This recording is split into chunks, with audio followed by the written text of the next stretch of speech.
Bonjour Mathilde, je suis ravie en tout cas Salut Aline, de t'accueillir aujourd'hui. Merci d'avoir accepté l'invitation. avec plaisir. Merci à toi de m'inviter dans ton beau, studio. Mais du coup, j'ai commencé par te présenter et puis tu me diras justement ce que tu en penses et si tu as envie d'ajouter des choses.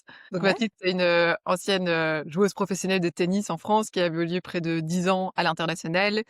Et qui, comme tout sportif de niveau, a un peu connu des moments de haut où, il y a les performances qui sont là, les victoires, la gloire que ça amène aussi et des moments de bas où il y a des doutes, des hésitations et un burn-out dont on parlera dans l'épisode et suite à ça, en fait et suite aussi aux outils, qui ont pu t'aider, tu as décidé de devenir, suite à ta carrière, consultante en performance. Tu t'es formée aussi en plus pour pouvoir accompagner aujourd'hui les sportifs, les entrepreneurs et les artistes à de révéler, leur potentiel au sens large et tu disais c'est la notion de gagner en confiance, en sérénité et aussi d'être aligné finalement dans une vie qui leur correspond vraiment, quoi. carrément, je saurais pas dit mieux. Pour donner une idée un peu de la trame d'aujourd'hui, c'est un podcast sur la performance et donc l'idée c'est justement de voir, toi qu'est-ce qui t'amène à faire ça aujourd'hui justement et au travers de ton histoire, quelles ont été les étapes justement pour arriver à ça, notamment au travers du tennis et puis aussi au travers de l'entrepreneuriat, quoi. OK, top. Du coup, je voulais commencer, mais j'ai pas envie de rentrer, comme je le disais, trop dans le détail, mais le début de ta carrière, en tout cas, tu démarres à 5 ans et de ce que je sais, de 5 à 12 ans, il y a vraiment une croissance assez, j'ai envie de dire dingue. Je sais pas si tu vas adhérer avec ce mot. Tu peux nous en dire 2 mots sur ce qui se passe justement, au moment où tu démarres? Ouais, une croissance dingue, c'est pas comme ça que je le vis, tu vois? C'est un peu le truc qui se fait, naturellement, gentiment. Tu rentres dans cet engrenage donc ouais, du coup, comme tu le dis, je commence à 5 ans et bah, tu vois, d'ailleurs, je suis allée cette semaine, avant-hier, dans mon premier club, tu vois? Et j'y retourne et à chaque fois, j'ai des super bons ancrages, tu vois? Là-bas, j'ai vraiment, des souvenirs, délicieux de ces moments-là, tu vois? Quand je commence à jouer au tennis, de découvrir ce sport, de jouer quoi, de jouer au tennis et j'ai vraiment un sentiment de bien-être à chaque fois quand j'y vais quoi. Donc heu, donc voilà, c'est les premières années, c'est vraiment, la joie, la joie de l'enfant qui commence à jouer au tennis, qui fait des stages d'été, qui s'amuse, et qui est aussi très reconnu parce que très vite je joue très bien, très vite je suis repérée notamment par, mon entraîneur, par mon club. Donc il voit tout de suite un potentiel en moi, donc je suis assez valorisée, avec ça et donc très vite, ouais, comme je le dis, dans le livre, c'est je deviens numéro 1 française, je gagne des tournois, nationaux à partir de 7-8 ans et donc là, maintenant, tu es repérée aussi par la ligue, donc la région, ensuite la fédération au niveau national. Donc là, à partir de ce moment-là, à partir de 8-9 ans, il commence à avoir plus de stress, Mmh. plus de pression. Le jeu se transforme en compétition, en pression, en attente, en obligation aussi un petit peu quand, à cet âge-là et donc ouais, après, à partir de 10 ans, après je m'entraîne du coup, dans ce centre, régional et là je passe de mon petit club, bucolique en plein milieu des champs à, la ligue donc qui est à l'opposé de Lyon et là c'est vraiment, hem une sorte enfin des cours, c'est vraiment, bétonné, tu vois? Il y a des cours couverts, il y a une lumière, blafarde. J'ai un entraîneur physique, un entraîneur tennis pour moi, mais qui sont pas les plus fun, du village quoi, on va dire. Et du coup, c'est moins la joie. Là, j'ai vraiment des souvenirs, plus durs, plus d'hiver. C'est marrant comme notre cerveau, tu vois? J'ai souvenir de mon club l'été, tu vois le soleil et là, je vois l'hiver où je vais courir, toute seule avec mon entraîneur physique, qui siffle pour me dire: «Allez plus vite» pendant que, lui, il est tranquille pendant que moi je cours l'hiver à me cracher les poumons dehors, tu vois? Ouais. Donc des souvenirs pas super, super cool de ces moments-là. Après voilà, j'étais aussi très reconnue là-dedans, donc en fait, c'était vraiment ouais, ça devenait mon identité, en fait. Je suis une joueuse de tennis, je suis reconnue pour ça, je me sens aimée pour ça, donc je continue et en même temps, à ce moment-là, donc arrive 12 ans, donc toujours dans les meilleures françaises et puis là, là, il y a l'opportunité d'aller dans le sud avec la fédération. La fédération rouvre un pôle France à Vouloris qui, jusqu'alors était, réservé, aux garçons. Là, il l'ouvre pour les filles. Là, il y a ce choix, assez, difficile, notamment pour mes parents aussi, de se dire: Qu'est-ce qu'on fait?» parce que c'est vrai que j'avais une vie qui était pas drôle, quoi. À Lyon, où je partais à 7 heures du mat de chez moi, aller, au collège, je sortais, j'allais direct m'entraîner. J'avais pas de vie sociale, quoi. C'était vraiment cette machine quoi, cette machine pour performer.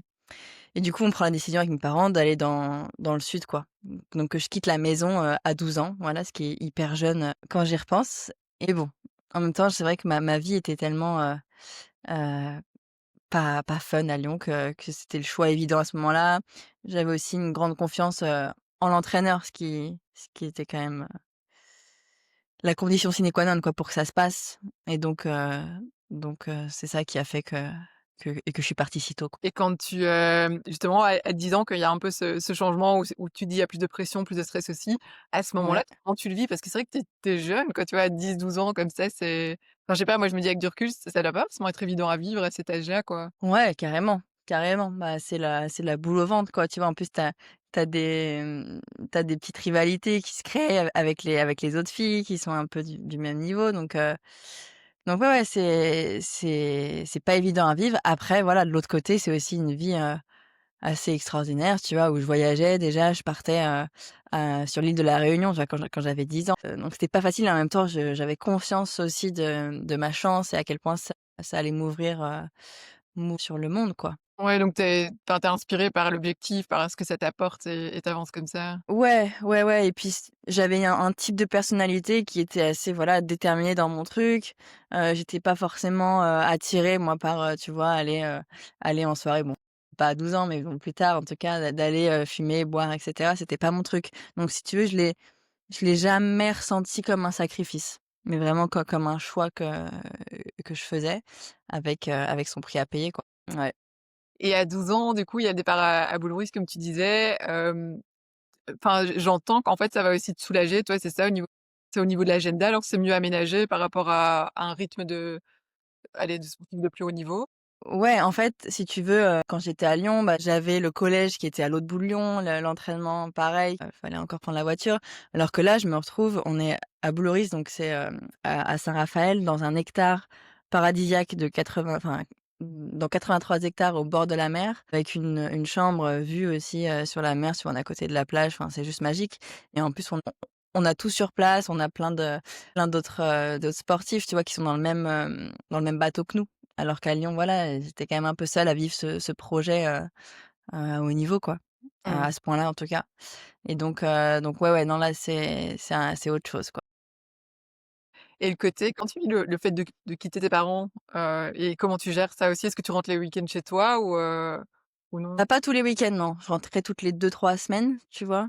Et je pense que c'est très dur. Je pense que l'être humain est bien fait et qu'on est très bon pour s'adapter. Tu vois? Donc je m'adapte et ça me développe une grande autonomie très vite. Mais par contre, oui, je pense qu'évidemment, c'est pas sans séquelles.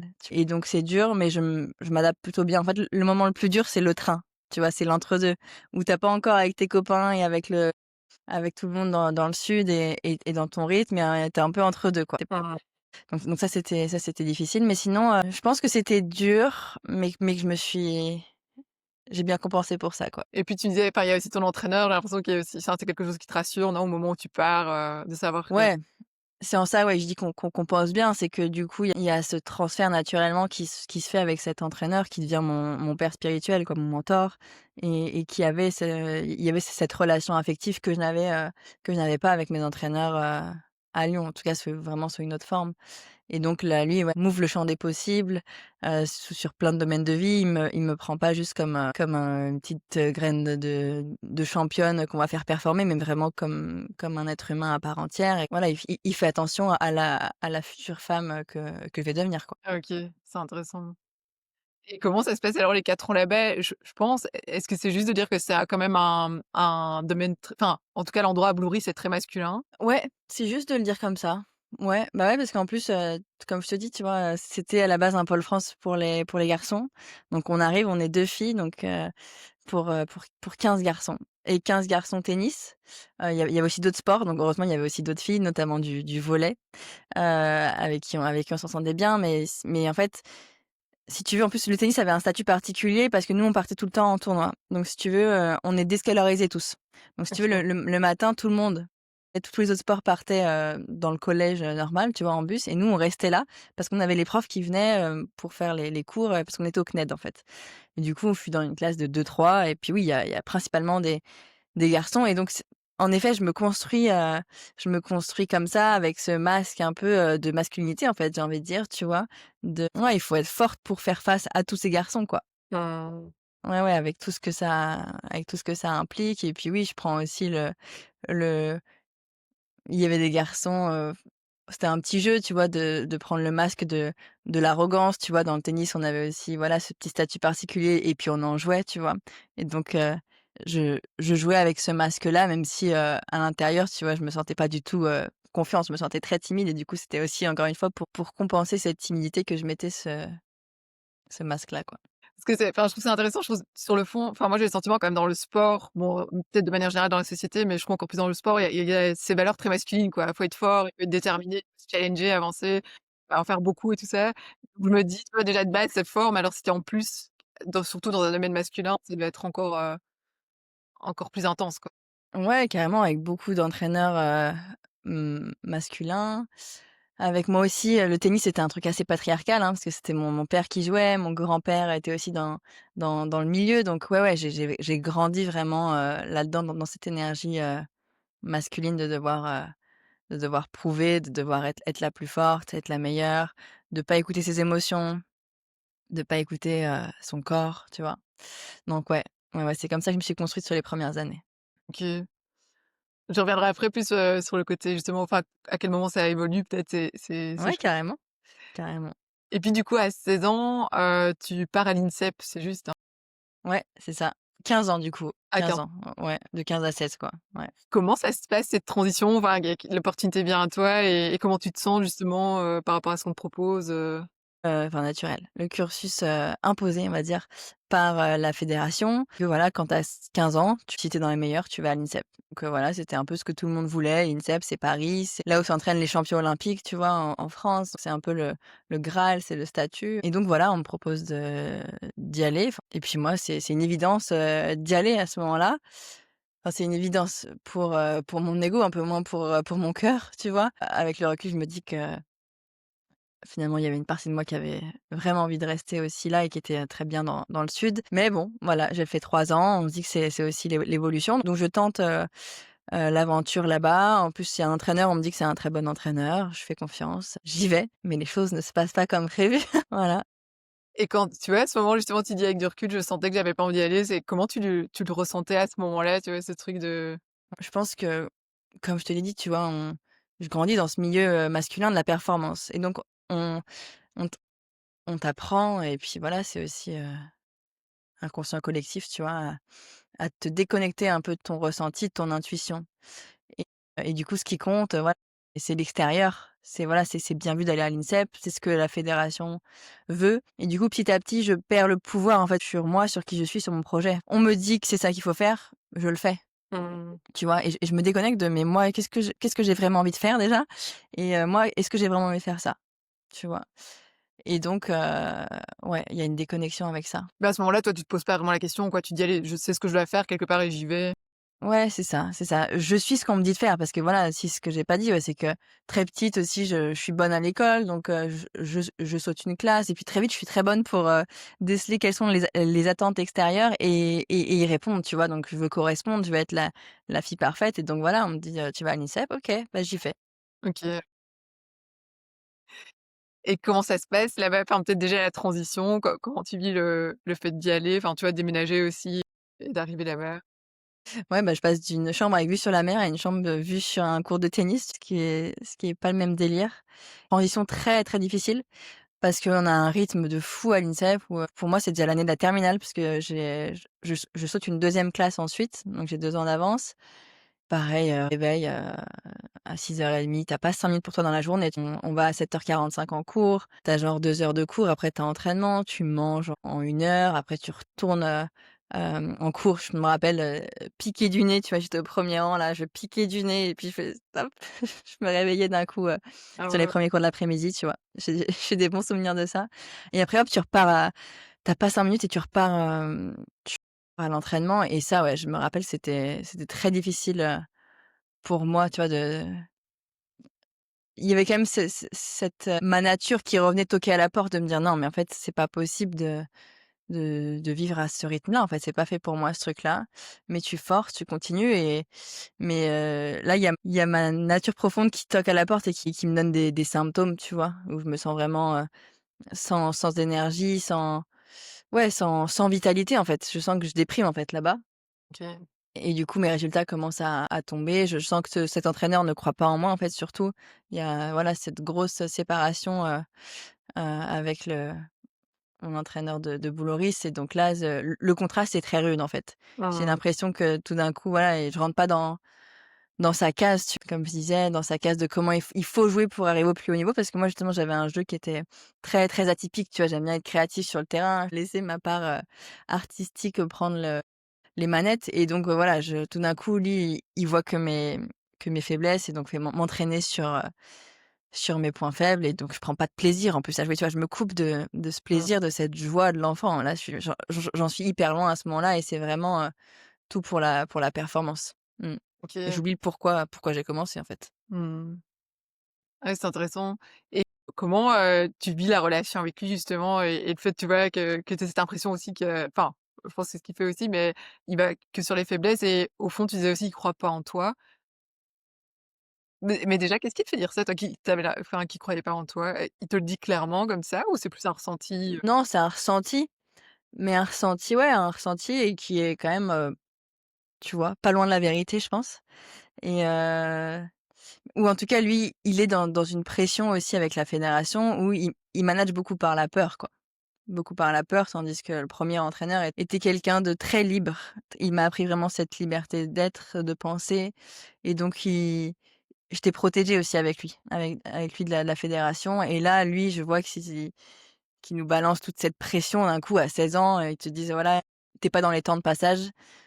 Il nous dit aussi, je me rappelle parce qu'on était avec les 2 meilleures françaises à ce moment-là, il nous dit: «Je vous ai pas choisi», tu vois, par exemple, Ah, tu vois? Il te dit: «Mais mec, t'es avec les 2 meilleures françaises, qu'est-ce que tu veux?» tu vois? Et donc voilà, c'est des mots, puis, il y en a eu plein d'autres que j'ai oubliés, tu vois? Et qui ont pu être blessants, tu vois, à ce moment-là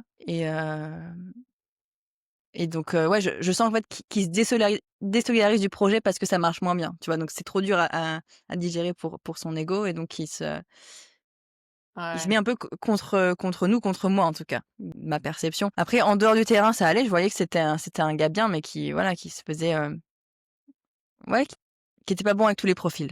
C'était pas un match avec moi, quoi. Voilà. C'est hyper intéressant, j'ai envie de faire un parallèle avec ça, parce que cette année-là, tes performances baissent, hein, si je me souviens bien, c'est juste? Ouais, ouais, je gagne, très peu de matchs, je gagne que en double. Je me rattache à ça et ouais, ouais, ça baisse, drastiquement, ouais, du coup.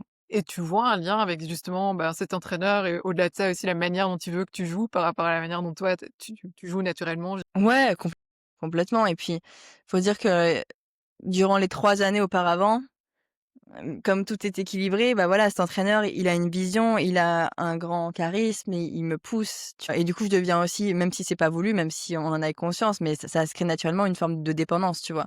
Et donc je me laisse aussi porter par la vision de ce premier mentor et c'est encore une fois pas moi qui prends le leadership et c'est lui qui croyait en moi plus que je ne croyais en moi, tu et donc là, cet entraîneur-là, donc à l'INSEP, me donne la possibilité de dire: «Bah, OK, je vais te prouver, je vais prendre en main le truc» et en fait, à ce moment-là, moi, je pense que c'était pas vraiment, c'est à ce moment-là qu'on voit que c'était pas vraiment fait pour moi aussi, tu vois? Et que ça me fait un peu déprimer et que voilà, moi j'avais besoin d'avoir ce côté affectif pour performer, d'avoir une bonne relation avec mon entraîneur. Ouais. Plus avec les filles aussi, c'était plus compliqué, parce qu'à Boulogne, j'avais une grande connexion avec une de mes partenaires de tennis. On était vraiment très fusionnels tous les 2. Puis elle retournait aux États-Unis et là, je suis avec d'autres filles avec qui, il y a moins de connexion donc ouais, je me sens très seule à ce moment-là. Et je trouve ça hyper intéressant. Tout ça me fait penser à plein de contextes aussi dans l'entreprise avec les managers où je trouve qu'il y a un peu aussi ce tu vois, il y a vraiment un environnement, qui va te pousser à performer, qui va t'inspirer, qui va t'aider à utiliser au plein potentiel quelque part et d'autres qui Ouais, le brident complètement. Ça me fait trop ouais. penser à ça. Parce que je trouve qu'on le sous-estime dans la performance de manière générale, tu vois? Ce côté, justement l'importance de l'environnement, sur tes performances individuelles, quoi. Il est, crucial, primordial et ouais, je dis souvent, il y a ce qu'on fait et ce qui est important, mais au-delà de tout, il y a avec qui on le fait et je pense qu'on quitte plus, quelqu'un que quelque chose, en fait, finalement. Donc ouais, moi, c'était même dans le tennis, on le voit, hein, ceux qui arrivent au plus haut niveau, tu vois, c'est souvent, un Nadal, un Federer, un Djokovic, ils ont eu, des relations sur le très long terme avec leurs entraîneurs, tu vois, qui les ont amenés, plus haut niveau et l'environnement il est crucial. Ouais, ouais. Il y a une part aussi, de chance là-dedans, de tomber sur les bonnes personnes pour soi. Même si, tu vois, si on prend du recul, je pense qu'on tombe toujours sur les bonnes personnes pour nous amener là où on doit être, tu vois, au final. Et Ouais. aujourd'hui, je remercie aussi cet entraîneur-là, même si à 16 ans, d'un point de vue humain, je trouve qu'il est pas bon, mais c'était ce que j'avais à vivre, tu vois, à ce moment-là et il était aussi là pour me libérer de cette identité limitée, parce que je m'étais aussi beaucoup construite que là-dessus, que sur mes résultats, tu vois? Donc là, je me retrouvais mise à nu. J'étais à Mmh. poil, en fait, tu vois? De plus pouvoir me cacher derrière la performante. Donc je m'accrochais un petit peu à ça pour avoir mon bac, tu vois, à 16 ans avec mention bien, donc ouf, mon identité était un peu préservée. Mais tu vois, à ce moment-là, je sens que je me libère un peu de ça aussi, Mmh. de ce masque que je portais depuis Mmh. trop longtemps et qui me faisait oublier un peu qui j'étais au fond. Ouais, c'est trop bien. Je voulais juste rebondir sur un truc et puis je vais enchaîner sur ce que tu disais. Le côté aussi, je trouve, enfin, l'entourage et en fait, je trouve qu'il y a une notion de sécurité aussi là-dedans et que parfois on a tendance justement à minimiser le côté, tu parlais des émotions, du corps et cetera et je trouve que ça fait partie de ça, en fait, tu vois? Se sentir en sécurité, le système nerveux qui est apaisé et du coup qui booste tes performances au lieu de les amenuiser parce que tu es en panique, juste parce que tu te sens pas en sécurité non plus, quoi. Complètement, complètement et au-delà ouais, il y a même aussi, le lieu, tu vois? Moi, dans le sud, je me sentais bien, tu vois? Naturellement. À Paris, je déprimais, donc il y avait tout un contexte qui faisait que j'étais, asséchée, quoi. Ah, c'est fou.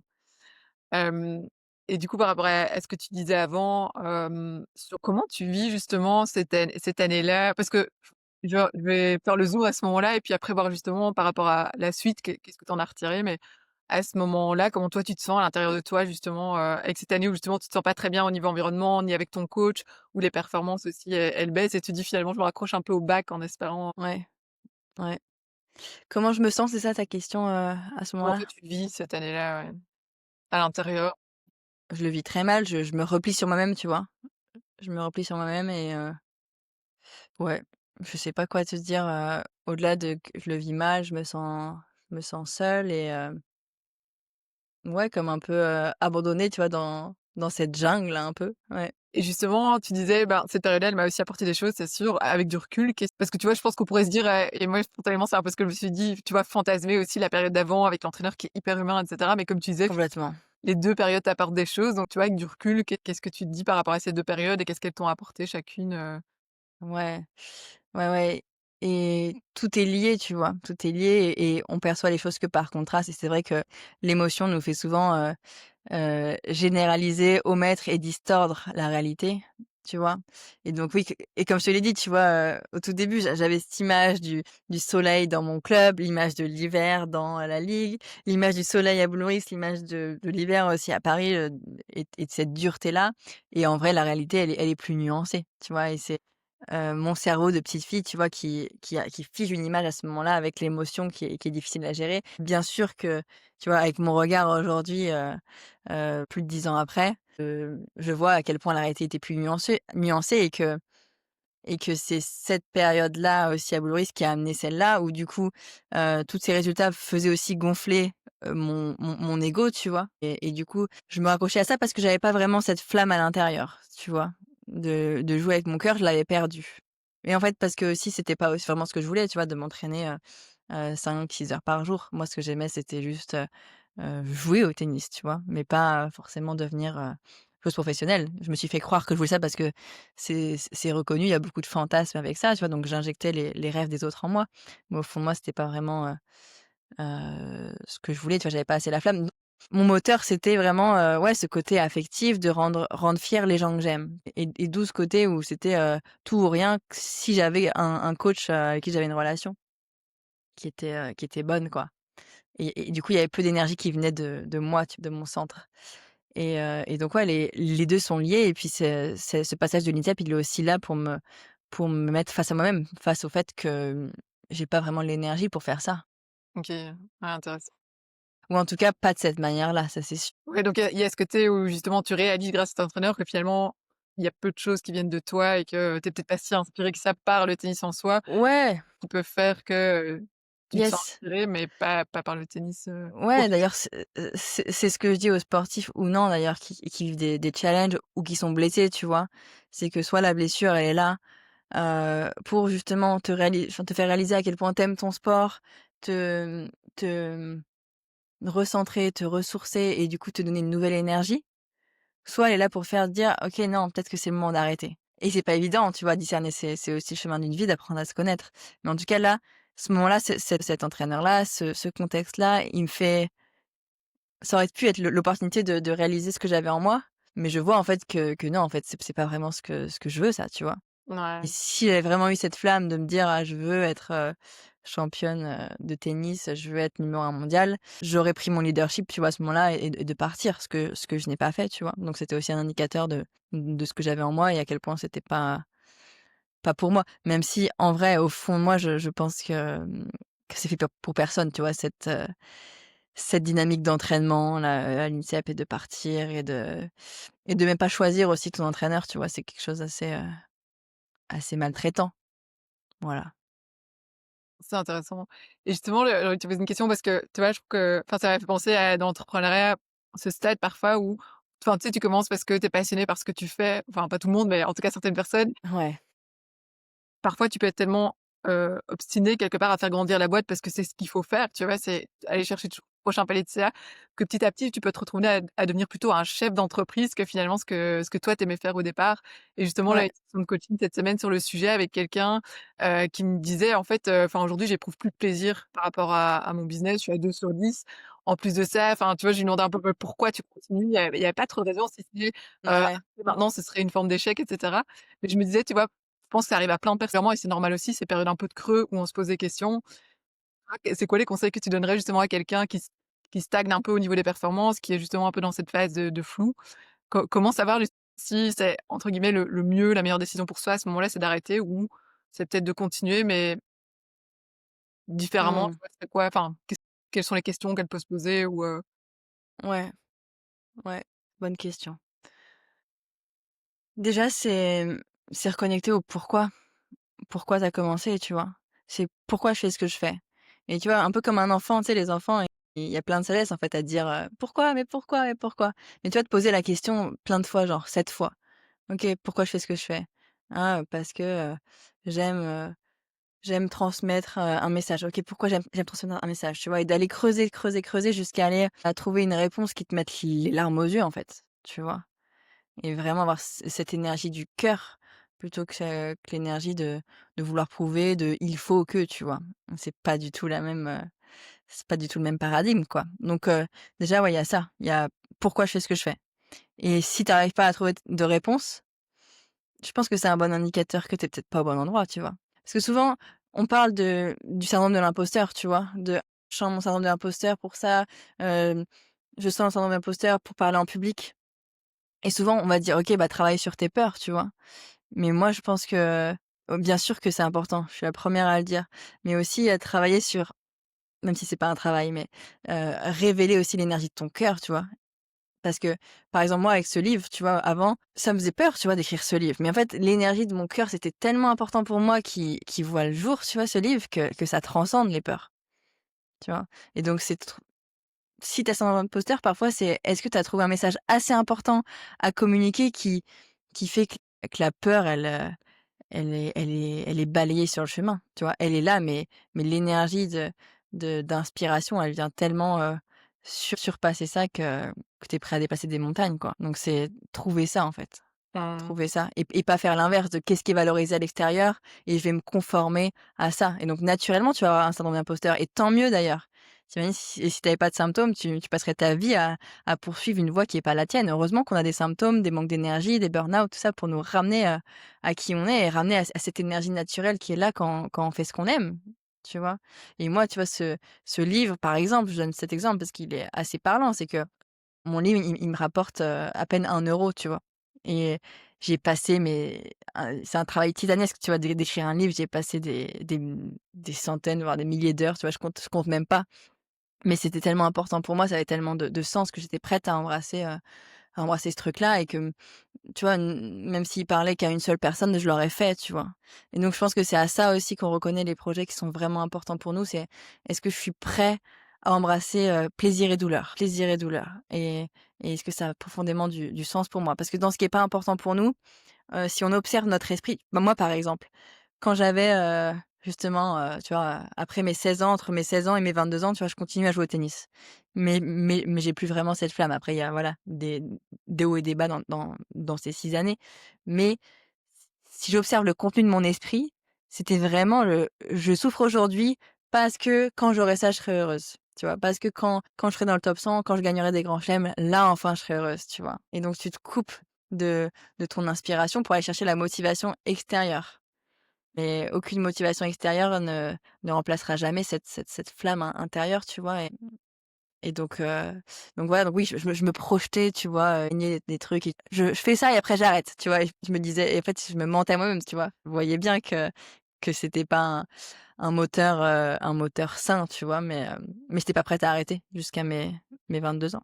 Ouais, je te rejoins en tout cas sur le côté inspiration et moi je l'ai ressenti beaucoup dans le coaching où souvent je me forçais à avancer seule alors que j'adore le côté équipe de par le volley parce que j'ai une sœur jumelle aussi et pendant Mmh. longtemps je me suis poussée en me disant: «Mais non, c'est plus facile, je vais faire ça et ça ne il y a pas la charge des autres» et en fait, enfin souvent ça n'aboutissait pas, tu vois? Et je te rejoins là-dessus sur le côté, tant dans la forme, dans la stratégie aussi que tu mets en place que sur le quoi et le pourquoi. C'est hyper important d'être aligné avec ça, en tout cas sur le moyen long terme, quoi. Ça peut marcher à court terme, mais ça marche Ouais, pas à long terme, quoi. complètement et du coup, ça fait le lien aussi avec tout le travail que je fais. Moi, c'est justement d'aller, se libérer des personnes, des traits de caractère qu'on a mis sur un piédestal ou justement des personnes et des traits de caractère qu'on n'a pas envie d'incarner. Se libérer de ça, se libérer des jugements pour vraiment que l'énergie de notre cœur, notre inspiration puisse émerger parce que jusqu'alors, enfin, avec les jugements, notre signal est comme brouillé. C'est pour ça que ça peut être compliqué de dire: est-ce que c'est vraiment ce que je veux faire ou est-ce que c'est ce que la société veut, c'est ce que je crois que je veux?»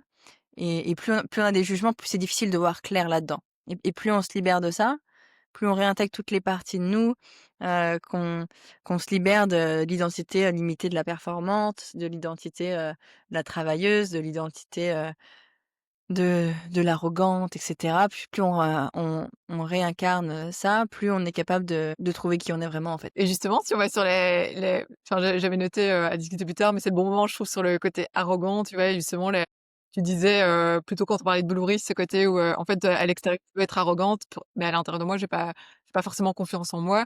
C'est justement ce masque-là, à quel moment tu le travailles dans ton parcours et de quelle manière? Je travaille dans le sens je le mets, c'est ça que tu veux dire? À quel moment tu te fais évoluer pour que Je m'en libère, tu veux dire, ouais. À quel moment je le fais évoluer? Quand j'arrête le tennis.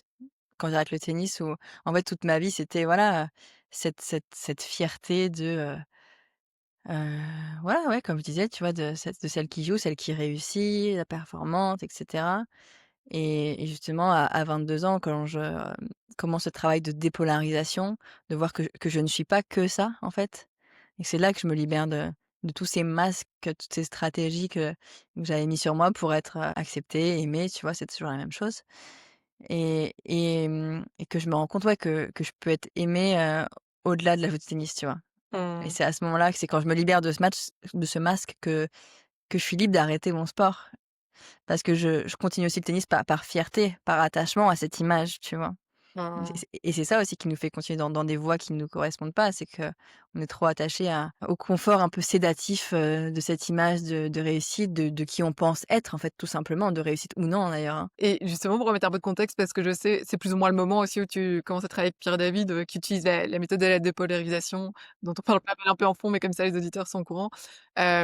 Et moi, je me demandais justement par rapport à Pierre David, qu'est-ce qui te fait prendre son accompagnement de base et justement comment ça t'amène finalement à décider d'arrêter le tennis? Alors qu'est-ce qui me parle? C'est en fait, du coup, pendant cette période-là, entre 16 et 22 ans, je teste pas mal de choses pour justement, retrouver cette énergie, me libérer de mes blocages et cetera et donc j'essaye, PNL, hypnose, psy, préparation mentale, assez classique. Ça me fait du bien sur le moment, mais je sens que ça vient pas me libérer profondément. Du coup, je mets tout un tas de stratégies, de routines en place pour essayer d'améliorer les choses, d'atténuer entre guillemets, les symptômes Mais voilà, ça me libère pas profondément et là, avec Pierre, je sens que cette méthode de dépolarisation, elle va à la racine de notre être. Elle travaille sur qui je suis en tant que femme et d'ailleurs, c'est aussi ce qui m'avait touchée chez Jean-Luc, ce premier mentor dont je te parlais, tu vois? Où je voyais qu'il voyait en moi, un être humain, en fait, tout simplement et pas juste un entre guillemets, je vais être un peu un morceau de viande qui performe, tu vois? Juste un un asset, juste, ouais, un cheval de course, tu vois? Qui voilà, qu'on va, admirer quand il performe et qu'on va critiquer dès que ça va un peu moins bien. Non, lui, c'était vraiment, une connexion, profonde et donc avec Pierre, je retrouve ça aussi, de dire: «OK, je vois qu'il va travailler sur vraiment, mon identité, en tant que femme, en tant qu'être humain». Et Mmh. donc c'est ça qui me touche et je vois qu'il va aller à la racine du blocage et pas juste me donner des petites techniques de respiration pour que ça aille mieux, pour apaiser mon anxiété, par exemple. Donc voilà, c'est ça que je recherche à ce moment-là, c'est je cherche une méthode qui va toucher à l'essence de qui je suis et me permettre de me libérer mon potentiel, mais surtout de le faire dans la joie, tu vois? Et de reconnecter à cette âme d'enfant, retrouver la légèreté, la connexion à qui je suis et enlever, tous les masques que je m'étais construit, quoi. Et quand tu démarres cet accompagnement, pour toi, il y a une possibilité d'arrêter le tennis ou tu vois, ça arrive en cours de route après? Franchement, non, il y a pas la possibilité. En fait, je me mens tellement à moi-même, tu vois, que tu sais, tellement pris dans cette roue du hamster que non, c'est pas possible pour moi d'arrêter.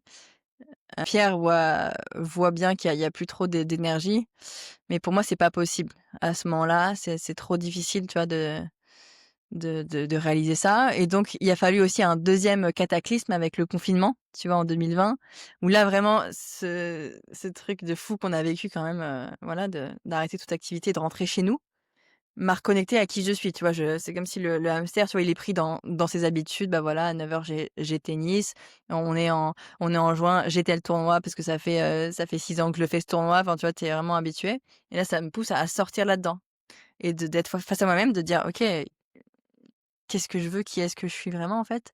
Et là, de réaliser déjà pendant ce confinement, je m'entraîne, en fait, j'ai une amie, qui a un cours de tennis, chez elle et donc on s'entraîne, mais genre on s'entraîne, tu vois, 1 heure par jour, 1 heure tous les 2 jours, quoi et puis on discute et j'adore ça, tu vois? Je kiffe et mon ego, tu vois, qui se disait: «Oh, mais là, mais tout le monde est en train de zoner sur son canapé. Moi, je suis en train de m'entraîner, mais quand on va reprendre, je vais avoir un avantage concurrentiel, de ouf», tu vois?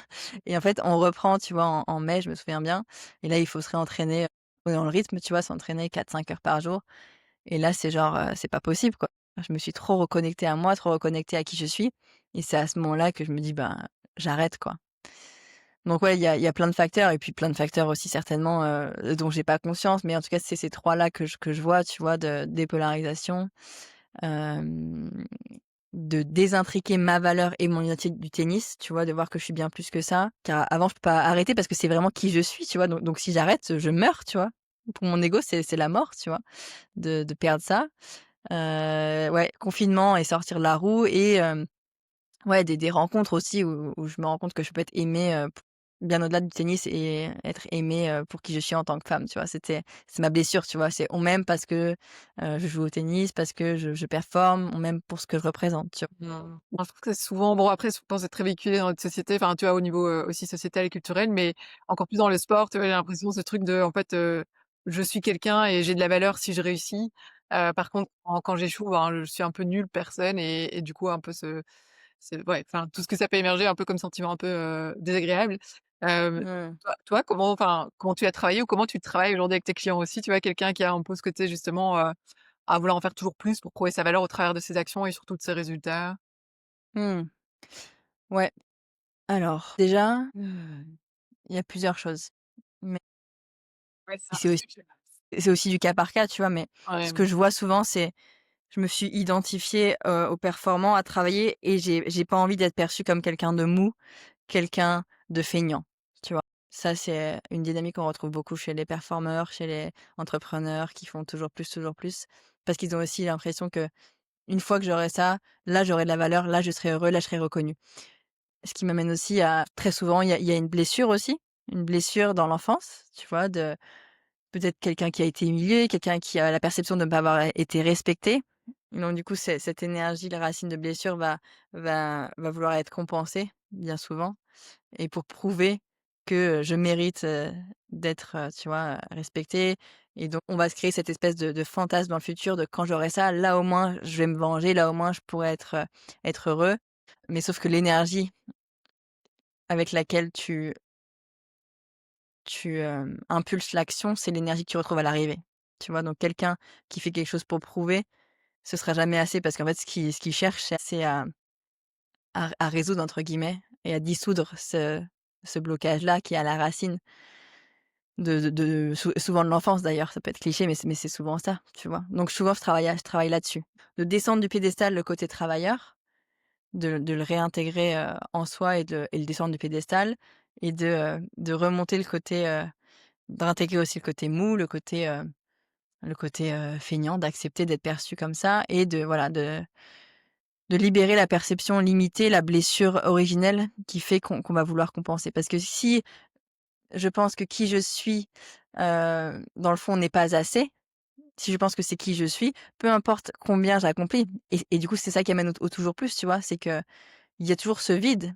Tu vois, moi, tu vois, ce que je raconte dans le livre, c'est que je gagne un tournoi, ça fait des enfin, quand j'ai genre 21 ans aussi, il y a je pense qu'il y a ça aussi, j'en ai pas parlé qui me fait arrêter, c'est que quand j'ai 21 ans, je gagne un tournoi 15 000 voilà, qui représente un premier palier, tu vois, dans mon évolution et je vois que je gagne, que je suis heureuse pendant 2 jours, mais que derrière je me sens aussi vide, tu vois? Et là, je réalise le piège, en fait, ce que c'est, tu vois? Et je me dis: «OK, c'est la même corde, peu importe, les tournois que je vais gagner, ce sera toujours la même chose» et donc je vais arrêter de courir après ce mirage, cette illusion que je serai heureuse quand j'aurai gagné ça et je vais choisir d'être heureuse tout de suite et d'arrêter de mettre une condition entre moi et mon bonheur, tu vois? Mmh. Et d'arrêter de me faire croire que c'est à travers le tennis que je vais atteindre ça. Donc ouais, c'est ça les principaux trucs, que je travaille avec les gens que j'accompagne là-dessus et se désidentifier, ouais, de ce qu'on fait, hein. Réaliser qu'on est bien plus que notre sport, que notre entreprise et du coup de s'identifier à la partie de nous, à à notre essence plutôt qu'à notre identité limitée, à notre ego, on peut l'appeler comme on veut, tu vois? Ouais, ouais. Et réaliser que tant qu'on sera identifié à notre ego, ce sera jamais assez, hein. Mmh. Ouais et se Trop bien. reconnecter à cette partie de nous, qui est illimitée, intemporelle et qui est déjà complète, en fait. Et réaliser que, tu vois? Quand tu es enfant, quand tu as, 2 ans, tu peux vomir, sur ta mère, tu es aimé pareil, tu vois? Et c'est retourner à cette, heu, à cette essence d'enfant, tu vois? Où j'ai besoin de rien faire. Tu vois? Ma valeur, elle est intrinsèque et ma valeur ne ne monte ou ne descend pas, ne fluctue pas au gré des opinions extérieures, au gré de mes résultats. Et Mmh. voilà, c'est vraiment se reconnecter à ça. Pour clôturer, il y a une première question que je voulais te poser, c'est, tu vois, justement, si tu devais définir ta vision de la performance et de la réussite, tu vois, quand peut-être dans les années à Boulouris ou tu vois, autour de l'adolescence, je dirais et ce que c'est aujourd'hui, c'est quoi le avant-après? Ma vision de la performance, tu as dit, c'est ça? Ou de la réussite, enfin, ou les 2. Ouais. Écoute, ce qui me vient là, c'est avant en fait, c'est qui je suis, ça c'est la performance. Donc tu vois, donc je me minimise par rapport à la performance et donc je vais me sacrifier qui je suis pour avoir ça, parce qu'une fois que j'aurai ça, je serai, heureuse, tu vois? Je serai, je serai, voilà. Et alors qu'aujourd'hui, c'est ma priorité, c'est pas la performance, tu vois? Ma priorité, c'est qui je suis, c'est mon essence et donc la performance est un moyen d'exprimer un peu qui je suis, mais plus, une manière de prouver et du coup, elle part d'un espace de complétude, un espace de plein plutôt que de vide, tu vois? Donc c'est ça. Donc c'est juste, je vais performer parce que j'aime ça, en fait et pas parce que je pense que ça va venir, me me compléter et du coup, je fais ce que je fais par pure, joie d'aller voir jusqu'où je peux aller avec mon potentiel, tu vois? Par pur, ouais, par pur amour de ce que je fais, plutôt que par pression, par obligation, que voilà, une fois que j'aurai ça, ça ira mieux et en fait, la performance devient un outil pour me développer en tant qu'être humain plutôt que l'inverse, alors qu'avant c'était: «Je suis un outil pour la performance», tu vois? Donc voilà le changement de paradigme total, tu vois? C'est la priorité, c'est qui je suis versus avant, c'est la priorité, c'est la performance et je suis qu'un cheval, tu vois, là-dedans, pour performer. Une machine. Après ça va peut-être rejoindre ce que tu viens de dire, mais tu vois, je me demandais, toi, qu'est-ce qui te tient le plus à cœur aujourd'hui dans ce que tu fais, à apporter aux personnes que tu accompagnes notamment? Cette reconnexion à qui ils sont, à leur essence. Ouais, Et du tout coup, d'une simplement. vie, un peu, enfin, joyeuse, inspirée, où tu te sens, entre guillemets «à ta place», enfin, bah, quand toi tu devais faire Ouais, c'est un peu ce côté-là quoi, retrouver, du c'est sens. ça. Ouais, reconnecter du sens, être connecté à leur vérité, à lâcher les masques et avoir le courage de suivre leur cœur, en fait. Et c'est qu'à partir du moment où tu te libères justement de tes masques, de cette recherche, de de statut, de résultats, que tu peux vraiment, exprimer l'entièreté de qui tu es et de ta vérité et être connecté à ça. Et puis après, c'est aussi le paradoxe, c'est que plus tu es connecté à ton essence, plus les choses arrivent ensuite, naturellement, tu vois? Plus tu es heureux, plus la performance se fait en fluidité, en fait. Et c'est vraiment un paradoxe, c'est que alors que si quand tu recherches la performance pour la performance, c'est là où tu performes le moins, tu vois? Quand je me concentre sur gagner, du coup, je me tends, je suis dans ma tête, je joue petit bras, tu vois, au tennis. Alors que quand je suis juste là, pour kiffer, pour exprimer mon potentiel dans la joie, bah, je joue libérée, en fait. J'en ai rien à faire de gagner ou perdre et j'augmente drastiquement mes chances de gagner. Mmh. C'est pareil pour l'entrepreneur, tu vois? Un entrepreneur qui est là que pour l'argent, il y en a, hein, qui le font, mais à quel prix? Mais quand tu es là que pour l'argent, bah, tu sers moins bien tes clients que quand tu es là parce que tu aimes ça et du coup tu donnes plus et du coup naturellement les choses reviennent à toi, fois 1000. Donc ouais, c'est ça qui me tient le plus à cœur aujourd'hui. Trop chouette. Et Mathilde, pour les personnes qui aimeraient te suivre, où est-ce qu'on peut te retrouver? Je mettrai les liens en description sous l'épisode. Ouais, je suis principalement sur Instagram, LinkedIn un petit peu aussi et sinon mon site web mathildarmitano, .com je crois, c'est ça. Ça marche. Je mettrai ça, alors le Yes. lien vers ton livre aussi qui je trouvais hyper intéressant et sûrement, Oui, intéressant ouais, ouais. comme suite à cette discussion aussi.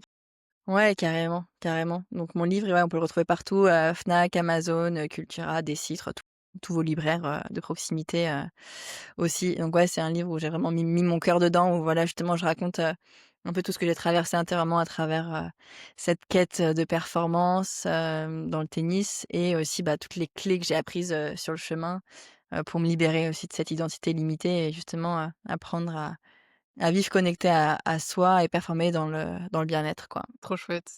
Merci Mathilde encore pour, d'avoir accepté l'invitation et pour, la discussion hyper intéressante et tout ce que tu nous as partagé en tout cas.